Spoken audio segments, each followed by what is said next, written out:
All right, what is up, y'all? So I have some great info to share with you today, and this is inspired thought from a couple of recent client visits, and it's something along the lines of the theme of, you feel great when you're implementing the things that you know are right and they're good for your health, and then you have these social pressures or situations that kind of lend themselves to you going off plan, and then you feel like crap from it, but you're not sure how to navigate those social situations, like friends and family members and dinners and going out late and things like that. So I have two different client examples I want to go through, and I'm hoping I can remember everything that we had talked about because it was such good info. I wish we could have just recorded the calls, but you never realize that until after you're into the call or at the end of the call. And the coaching process is so great, or not even not even coaching, okay? But I think having someone that's experienced in working through these kind of challenges with people and that can help you pull out of you the solution to your problems or obstacles is so useful. Or at a minimum, just talking these ideas out, like how do I handle these situations? I mean, if you're in your own head about it, it's really, really hard, So, but anyway, as I was thinking about these two clients, the overarching theme there, I listened to a podcast recently where Jordan Peterson interviewed the author of this book, Live Not by Lies. And it's on my reading list. I've had the book for a little bit. As soon as we finish A Hunter-Gatherer's Guide to the 21st Century Book Club, then this is going to be my next book. And I'm super excited about it. But in this podcast, one of the many things that were so inspiring to me, one of them was this idea of living a life of truth. And you can take that to a lot of different levels. I mean, obviously, sure, you want to be as honest as you can with what you say and keeping your promises and things like that. But I think bigger than that, one point that I took away from it was we all see the direction that the world is heading, right? And it's not good. And the United States has been the world power for a while. The United States has its time in the limelight. And it seems like that's changing and shifting, And it's more important now than ever for us to stand up for what it is that we believe in. And I'm starting to learn to be a lot more vocal about things that I disagree with, mandates, certain ways of eating, because it's like, why not? We're here to live this life. And part of living in truth is standing up for the things that you believe in.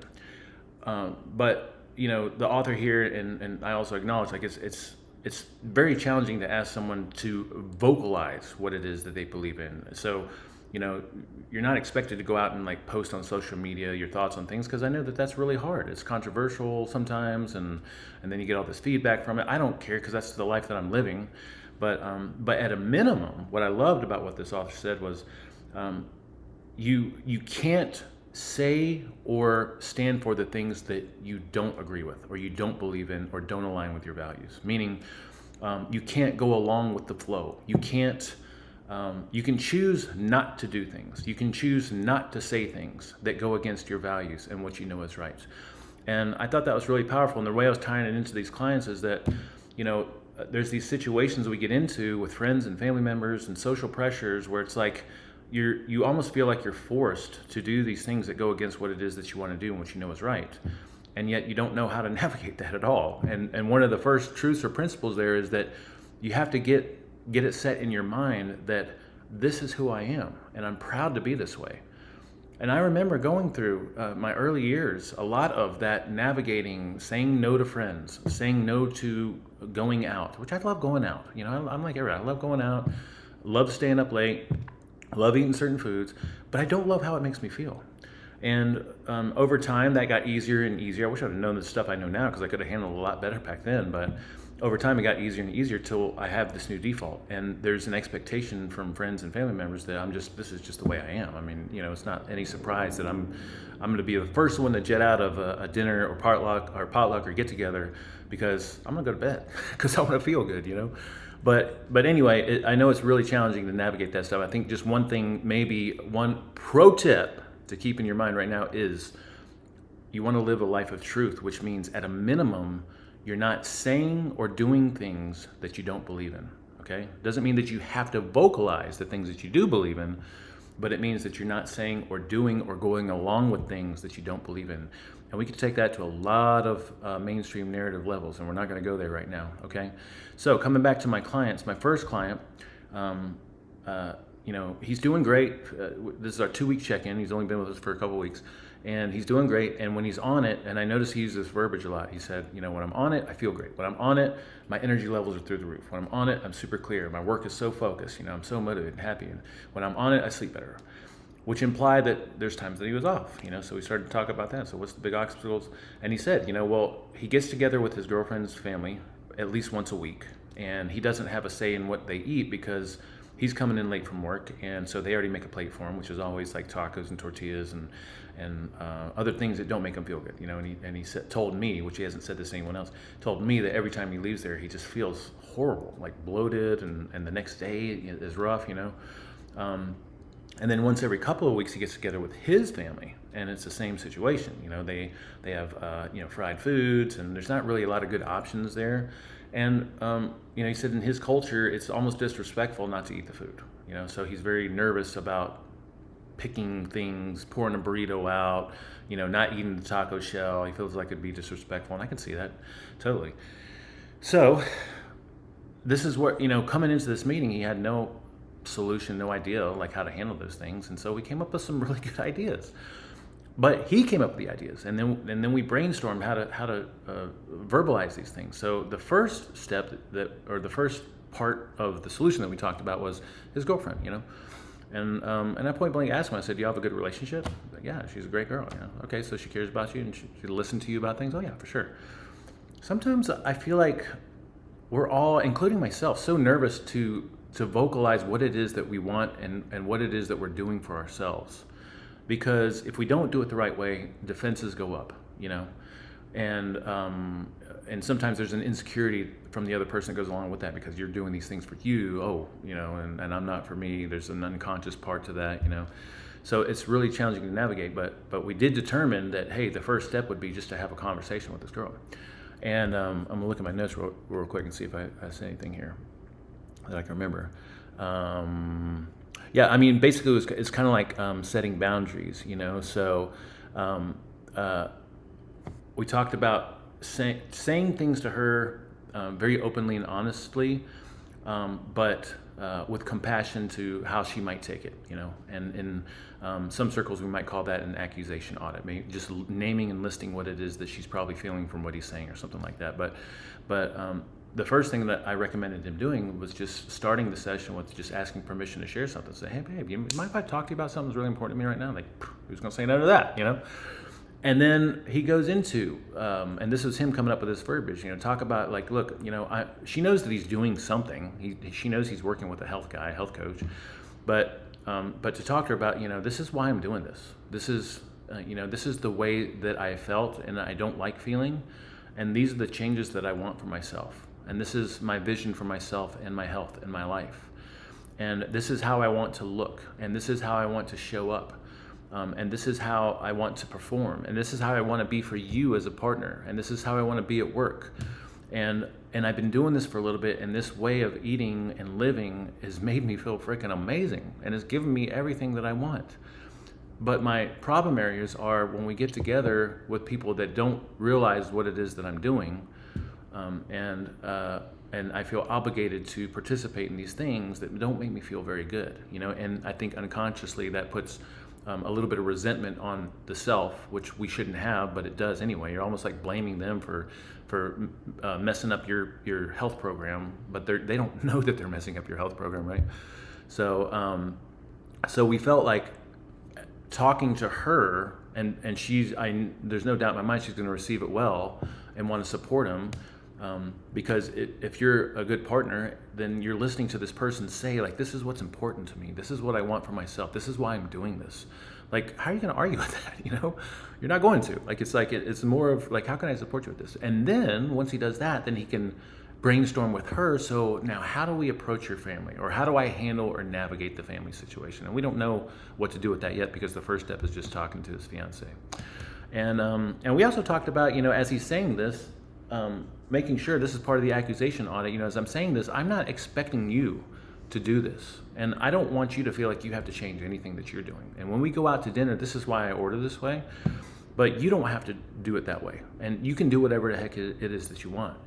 But if you'd like to know about it, like, I'd be happy to share with you, or something along those lines. There may be a better way of putting that, but basically it's like, instead of, the other way to do this would be, well, you shouldn't be eating this, and I don't eat this because it does this, and it's like that's automatically going to have some walls go up, and people get really defensive. But if you're saying, coming from a perspective of, this is why I'm doing this, this is for me, this is how it makes me feel, this is why I do this way, and you are under no pressure to participate or follow along or even feel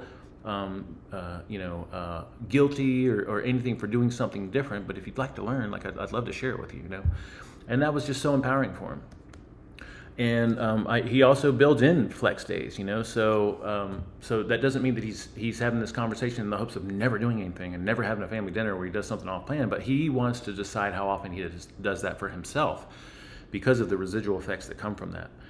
And again, we're here, just this idea of live not by lies, live your truth, all right? And your truth is going with the things and the decisions that make you feel your best or that are right for you, while at the same time building in your own flexibility, whatever that means, okay? And then we talked about some other great stuff, cultivating a routine, but I won't get into that. So that was one of my clients here recently. Another one of my clients is a female, and she's been with me for a long time. We do these maintenance sessions, and it's just so great. By the way, with the first client there, we acknowledge the power of having a health coach or someone that has some experience in helping someone navigate this stuff. Because when he came into the session, he had no idea. He didn't even think there was a solution. And then as we talked about it, he's like, wow, this makes so much sense, and so now he's walking out of there with a lot of confidence. I'm not trying to make a plug for my coaching services. I'm just saying, like, it's really useful because we all have these things in our life. If we're in our own bubble and in our own head about them, like it's just, you're in the cloud. You can't see what other people can see. And if you can take yourself out of that, sometimes it's even useful to take yourself out of it and look at yourself from a distance and say, how would I recommend handling this to someone else? What's the best way, the highest and best version of this person for them to communicate this the way that they need to or want to? How would Jesus handle this? How would Buddha handle this? How would some amazing freaking spiritual leader handle this? So anyway, my next client, very similar situation. She's worked with me for a while and she's done really well with it. But one of her biggest issues or situations is her friends wanting her to go out and her friends wanting to go out and eat. And she feels really awkward saying no. Because first of all, she loves it. She loves going out and staying up late, but she doesn't like the way it makes her feel. She loves going out to eat with them and enjoys the food in the moment, but hates the way that she feels afterwards. And it was so funny because, again, we had this realization that we put these expectations on other people and they don't even know what the heck is going on, right? We inadvertently blame them for the bad decisions that we make because we're associating them with being in this situation, and it's not their fault because they don't even know what the heck it is you're doing.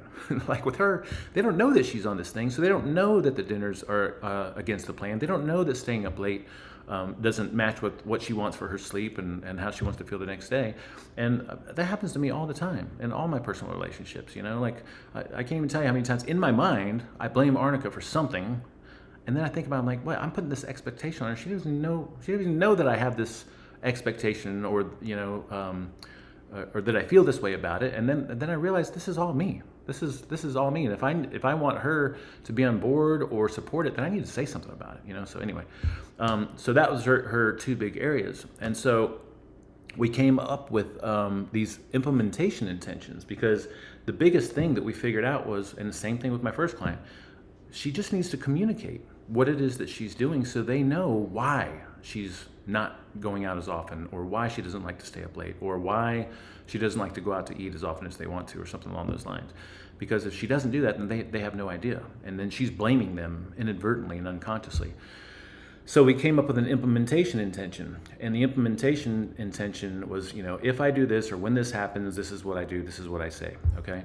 So, and one of them is, when I get invited to go out, this is my opportunity to communicate some boundaries, but there's a way to do it, okay? So the initial way that she said she was gonna say it was, hey, I like to go to bed early, so can we go at this time instead, or on this day instead? And I was sitting there listening to it, I was like, okay, well, that's a good start, but if you're on the receiving end of that, like, what's your perception of it, right? It's kind of like, okay, well, good for you. Like, you're going to bed early. What am I not going to bed early? Does that make something wrong with me? So just saying, look, I'm going to bed early, so can we just do this earlier? It doesn't explain anything, all right? And what she's looking to do here is communicate, all right? So I thought what was better was, and these are good friends, these are good people, I said, first maybe consider asking permission to share. So imagine you're talking to someone and they say, hey, we want to go do this at this time, and you're like, I mean, it sounds great. Do you mind if I share something with you that's really important to me real quick? Who's going to say no to that? But that opens the door, lowers defenses, facilitates a great conversation. And then we talked about how, just to explain her little journey here, so something along the lines of, like, look, I work with this guy. I'm in this health program, and I've learned a lot about myself. And I've learned, number one, like, I know how I want to perform, and I know how I want to be every day, and how I want to show up, and how I want to be happy, and how I want my body to look, and how I want to perform at work. And I got these goals for my business and financial goals and things like that. And I've learned about myself that there's some things that I have to have in place. Otherwise, those things don't start to click for me. So, and one of them is sleep. It's crazy. Like, sleep makes me feel so good. I had no idea that sleep would have that big of an impact. But when I have good sleep, I am in such a good mood the next day. I do really well at work. I feel like my body composition changes in a good direction. And when I don't sleep good, it's like the opposite. The next day, like, I'm irritable, I'm super snacky, I feel like my body changes in a negative direction, and I just don't feel aligned with what it is I want to do. So just imagine that, like, just explaining, like, I'm on this health kick and I'm just learning these things about myself. And you're not talking from a perspective of you should, or this is wrong and this is good. You're saying this is what it does for me. This is how this makes me feel, And then, of course, you can flow into, so, would you mind, could we schedule a night out where we do it just a little bit earlier or something like that? There's a million different ways you can take that, but I think that initial asking permission to share, and then explaining from a perspective of your perspective and how things make you feel, and always trying to think in terms of how you think they're going to be hearing this, so that you word it in a way that is not abrasive and lends itself to people being defensive and kind of shutting down, okay? And then the same thing with the going out and eating thing. We had this implementation intention that when someone asks you to go out to eat, then that would be your reminder to go into, well, hey, real quick, do you mind if I share something that's really important with you? Yeah, sure, absolutely. And then you go into it. So I'm on this health journey right now, and I've learned so much about myself, and I've learned that certain foods just don't make me feel good. And it's so hard for me, and this is where you can play into what it is that you think that they're thinking or feeling from what you're saying, right? And it's so hard for me to say no to going out with you guys, because I love spending time with you guys so much, and it feels so awkward for me to say, for me to resist certain foods, because you guys don't know what I'm doing, right? But I've just learned that when I eat bread, like, my skin flares up. When I eat bread, I feel bloated almost immediately after. And I'm tired the next day, and just on and on with your different things. But when I do things this way and I eat this way, like, I feel so good. And so, again, that lends itself to then throwing in some boundaries or some guidelines or making some requests. Like, I would love to go out to eat with you guys. I felt what works for me is maybe one day a week, or one day every 2 weeks, or whatever that is. And just don't be offended when I order these specific things, because I'm not judging you guys at all. You can do whatever the heck it is that you want, but this is just what makes me feel good when I do that. Something like that, right? You're just laying it all out on the table, but you're doing it super nice and super compassionate. And again, she walks away from this meeting and she's like, I feel very empowered. I mean, this is why I've been having such a hard time with it, because I've been blaming them for the way that I feel, where they don't even know what it is that I'm doing. I blame them because they're the ones that asked me to come out to eat, and I go out and eat and I feel like junk. And so it's their fault, but it's not their fault. They're just being friends and wanting to do stuff together, and they have no idea what it is that you're doing. So again, she felt super empowered by that. The expectation thing was really, really useful. So I think I just want to summarize this with just a few key points, if I can remember them right. Number one is live not by lies, right? At a minimum, you don't have to be super vocal about what it is that you're doing or what you believe in or what you disagree with, although that's very useful if you have the courage to do that. But at a minimum, don't let your words and your actions go against who you are. Okay, you don't have to speak up for what you believe in or speak up about what you disagree with, but you can at least not say things that don't align with your values and don't align with you. And you can at least not go along with a group mentality or with other people or some kind of view or something like that, because it's convenient. Like at a minimum, we can stand up with our actions and the way that we live our life. And this flows into these two clients because they're trying to live their truth. They're trying to live their truth of health. This is really what they want for themselves. They're not trying to be difficult. And then navigating that, though, is slightly different. So as you're trying to live your truth, sometimes you have to set some boundaries. But as you set those boundaries, you want to do it the right way, because you don't want to do it in a way, like, well, I don't eat that. I don't go out late. I like to go to bed early. Okay? Versus, do you mind if I share something with you? And then sharing your personal story. This is how it makes me feel. This is what makes me feel my best. This is why I do these things, And when people understand, especially if they care about you, they're going to support you. They may even join along. This is one of the final things that this last client said. She's like, you know what? I'm watching my friends and they're all suffering from the same things I suffered from. And I'm like, yeah, exactly. And she's like, so I'm thinking maybe as I say these kinds of things, then they may want to join me, or they may want to do something about it, right? So if you're sitting there and you're tired and your skin's flared up and your digestion and you're not happy with whatever it is, and you're hearing this person saying, I found this, I figured this stuff out, I feel so freaking good, and sleep does this for me, and eating this way does, like, how can you not inspire other people? So, but anyway, live not by lies. Live according to your truth and your values. Once you've made that decision, when you have these obstacles that come up, and especially in these social situations, then I think it's very useful to communicate boundaries, but doing it in a way that's receptive. Ask permission to share information. Do you mind if I share something with you? Can I share something with you that's important to me? Speak from your own personal reference, how things make you feel, and how bad things make you feel in a bad way, and just explain a little bit behind what's going on with you. And then the rest of it's kind of customized, but I think those are some really, really good points. The final point is this: being aware of the expectations that we put on other people, and usually that happens because they don't know what it is that we're doing. So be aware of this irritation and this this negativity towards something or someone, and placing the blame on that or them. It's you, and the only remedy or antidote to that is to communicate what it is that you're doing with other people and ask for their support. Because if they care about you, how are they not going to support you? You know what I mean? I think that's all I got. Hope that came out okay. And questions, comments, feedback, snide remarks, send it our way. Y'all keep it real.